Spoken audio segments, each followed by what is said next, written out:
All right, welcome to our final wrap-up segment of Capitalist Realism with Professor Joe Marchia. This segment is about how capitalist realism is ultimately an optimistic message, even though we spent more than an hour in total talking about how chaotic and difficult this world is, right? So I wanted to read the closing paragraph of this book, and then we'll defer to Professor Marchia on his final thoughts. The long, dark night and at the end of history has to be grasped as an enormous opportunity. The very oppressive pervasiveness of capitalist realism means that even glimmers of alternative political and economic possibilities can have disproportionately great effect. The tiniest event can tear a hole in the gray curtain of reaction, which has marked the horizons of possibility under capitalist realism. From a situation in which nothing can happen, suddenly anything is possible again. So, your thoughts? Yeah, I think, as depressing as all this lead up is, what you should really take from it is that, you know, the the first step is sort of reckoning with the fact that our imagination has been so flattened by this for so long, and actually the very first step towards, you know, uh, making change is to actually even envision the idea that change is possible, that there is an alternative, that these ideas, whether they're naive or utopian or whatever, are only through actually believing it's possible can you do it, right? If you think it's not possible, then you're right, it's self-fulfilling, right? It's already, you're already accepting this defeat, and the only way to sort of get around that is to think differently. And the more you read about all the problems, the more you take on that depressive characteristic of realism, of saying these problems are so vast we can't do anything about them. That's being realistic, is learning about this and thinking nothing can be done. But the actual emancipatory potential is to read all this and say, and in spite of it, still say that the only way to fight this giant uphill battle is to not be afraid to be, to be called naive, or to be called corny, or to be called utopian, right? To actually think that it's possible to create a better world. And even saying that, we sort of, we cringe a little bit, even, but that's part of the conditioning, is that to even have this sort of hopeful imagination, is the fact that we cringe at it is part of the very problem, right? We should not be embarrassed to think that change is possible.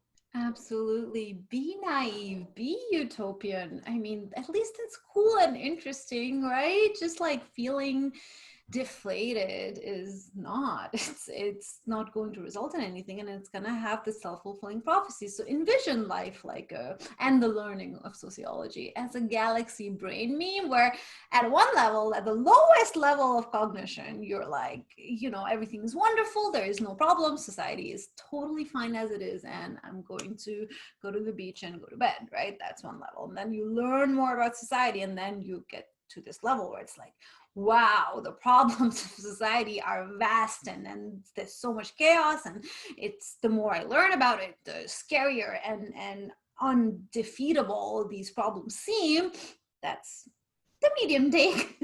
And the galaxy brain take is that, okay, society is really messed up, and the way it has organized itself is wrong, unless I, as in every individual, believes that no, we can do things differently. Then there's never going to be that consensus reality, that collective truth of the fact that yes, it is, right? It starts, collective reality starts with individual reality. So if you don't believe things are going to change, and other people don't believe things are going to change, things are obviously not going to change. If I believe things are going to change, and Professor Marchia believes things can change, and you all believe things can change, then things can ostensibly change. So hope might seem naive, but it's actually the less naive option, because otherwise you're just sort of leaving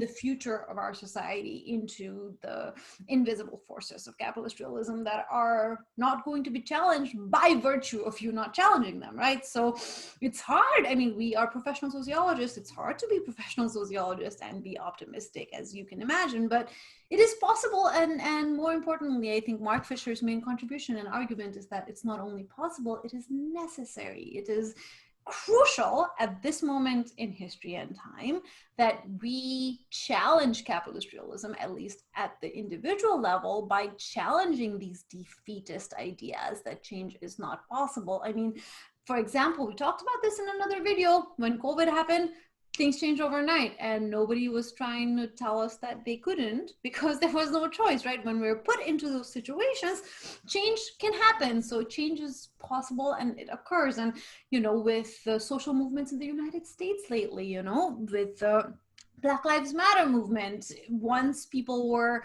no longer tied down by their employment or jobs, and they actually had the ability to make agentic political choices, they decided that they were no longer going to tolerate state-sanctioned murders of individuals. And then all 50 states in this country was ablaze. I mean, that is an example of how things can change, and things do change when people take this capitalist realism as something that is a part of us, that we are a part of, but we are not one and the same with it. We can separate ourselves from it. We can watch it and observe it as a distant observer and say, you know what, we don't really like it that much. We want something different and better. And we're going to start making things different and better by doing the bold thing of being optimistic, thinking that we can have a better society.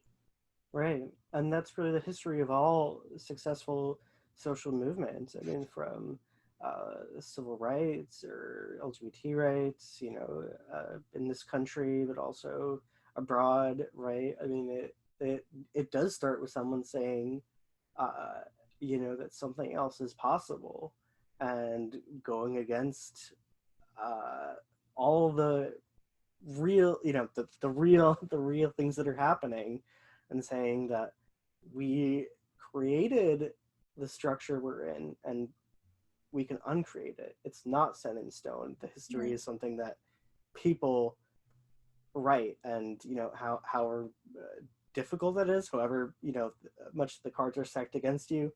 But as you say, it's necessary, right? The very first, you know, all those problems of how you're going to change the world, that's where it gets really difficult. But that very first step is to make that leap of your own imagination to believing that, you know, the only way to do it is to actually make that jump.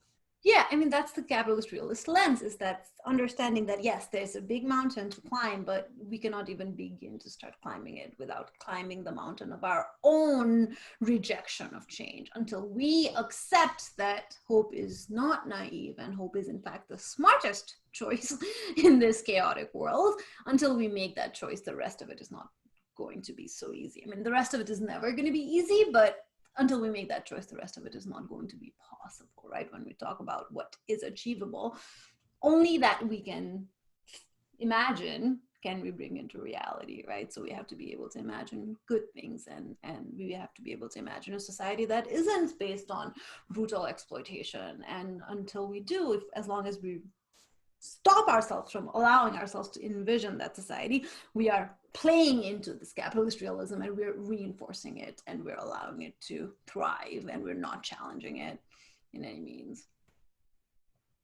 Yeah. Yeah, well, thank you very much, Professor Marchia. This was a very enlightening discussion for me, and I really hope that our students get a lot out of this as well. If students have any questions, can they email you? Can I post your email address on my Moodle?